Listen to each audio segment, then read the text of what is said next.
Pemerintah terus menunjukkan komitmennya ya Pak untuk mendukung transisi energi. Salah satunya melalui RUPTL terbaru yang dikatakan paling hijau sejauh ini. Bahkan dikatakan ya Pak dalam rencana penambahan kapasitas tersebut 42 gigawatt ini akan berasal dari EBT dan nanti mayoritas akan dari PLTS. Nah ini bagaimana Solar Karya Indonesia melihat prospek dan juga peluang ini Pak? Iya, dengan RUPTL yang baru ya Mbak Salsa, saya lihat bahwa pemerintah sangat menunjukkan keseriusannya nih kali ini. Ya mudah-mudahan kita tidak janji surga lagi dan yang kali ini memang dalam sampai 2034 akan sesuai dengan planning di mana 76%-nya penambahan ini dari EBT. Gitu. Jadi memang disambut baik ya oleh pelaku industri dari dalam negeri. Iya, kita juga menyambut baik. Salah satunya sambutan baik kita akan meningkatkan kapasitas produksi juga. Gitu. Oke, sejauh ini kapasitas produksi dari Solar Karya Indonesia sendiri berapa banyak Pak? Kita ada di 500 megawatt. Kita rencana tahun depan kita ada bangun pabrik baru yang memang saat ini kita masih sudah persiapan. Jadi dalam waktu 1 tahun kapasitas kita akan meningkat 2 kali lipat. Oke, jadi saat ini 500 gigawatt, di tahun depan akan bertambah sekitar 1000 gigawatt ya Pak? Iya, jadi... Oke, nah pengembangan untuk...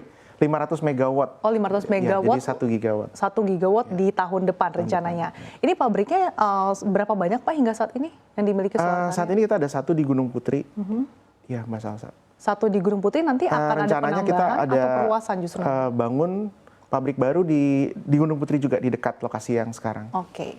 Nah dengan peluang yang juga tadi sudah disampaikan komitmen pemerintah lewat RUPTL 2025-2034, mungkin inovasi atau produk apa saja Pak yang akan terus dilakukan oleh Solar Karya Indonesia?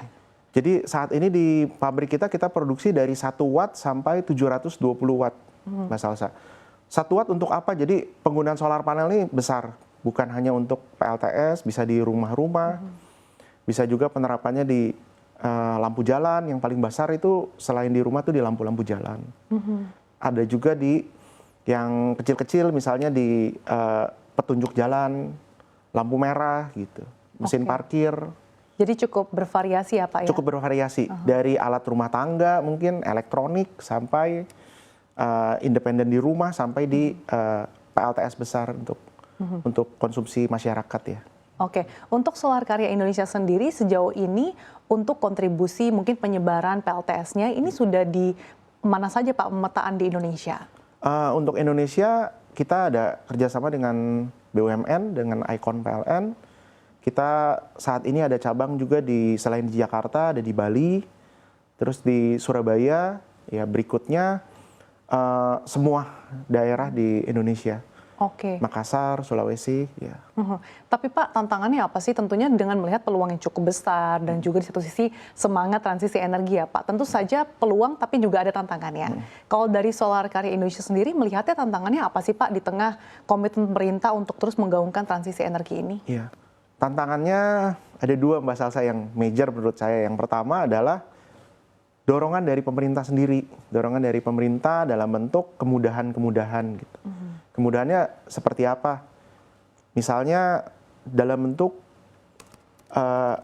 kuota. Mungkin harapan saya setelah RUPTL yang baru ini, kuota ini dipermudah. Saat ini kan kita bisa dapat kuota itu untuk izin pemasangan di bulan 1 dan bulan 7, Mbak Salsa. Ya harapan saya ke depannya ya mungkin tiap bulan gitu, jangan dibatasin setahun 2 kali, atau kuotanya juga diperbesar. Karena saya lihat sekarang kan di RUPTL yang baru kan EBT-nya tuh meningkat 2 kali lipat. Ya. Otomatis harapan saya kuotanya juga diperbesar 2 kali lipat gitu. Kemudian selain tadi Pak poin penambahan kuota, apalagi yang menjadi tantangan? Yang kedua adalah knowledge dari masyarakat.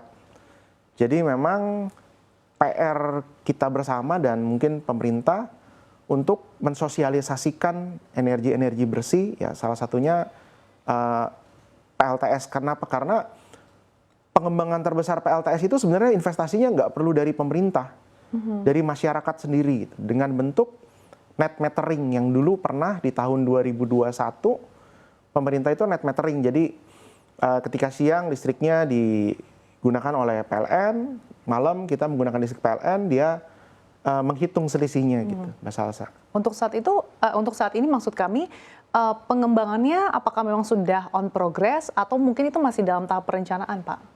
Pengembangan Untuk net metering itu sendiri di Indonesia? Anda lihat? Belum. Ini makanya yang Anda aspirasikan kepada pemerintah. Ya. Dulu sempat 1 tahun. Oke. Ya, kebijakan net metering, karena kebijakan net metering ini salah satu key faktor untuk drivernya gitu. Apa Pak menjadi hambatan sehingga penerapan net metering itu juga belum berjalan optimal? Belum dari pemerintahnya belum menerapkan net metering itu kan kemarin sempat diberlakukan, hanya kembali dicabut. Oke. Nah, untuk tantangan lainnya Pak, kita juga tahu bahwa cukup banyak barang-barang impor solar panel dari luar negeri, khususnya dari China, yang menjual jauh lebih murah. Apakah ini juga menjadi tantangan bagi pelaku industri lokal? Iya, Mbak. Kenapa? Karena banyaknya beredar barang import, terutama solar panel ini, itu harganya sangat murah. Nah, murah ini sebenarnya karena ada 2 hal yang dominan. Yang pertama, banyak yang beredar itu low quality, Mbak Salsa. Bisa kita lihat dari warantinya itu 2 tahun sampai 10 tahun. Itu berarti barang grade-nya tuh kelas B atau kelas C. Di mana umurnya sangat pendek. Yang kedua, barang rekondisi. Jadi umur solar panel ini kan 20 tahun, Mbak Salsa. Nah, banyak yang beredar di masyarakat itu di Tokopedia, di Bukalapak atau di Shopee. Itu solar panel yang memang rekondisi, pengertiannya sudah dipakai 15 tahun. Oke, jadi dari segi kualitas juga tidak sama ya Pak? Dari segi kualitas tidak sama, karena power solar panel itu akan turun. Gradation selama 20 tahun itu akan turun 20%. Jadi memang fisiknya besar, contoh fisiknya 500 watt, tapi isinya udah nggak 500, isinya paling 400 gitu.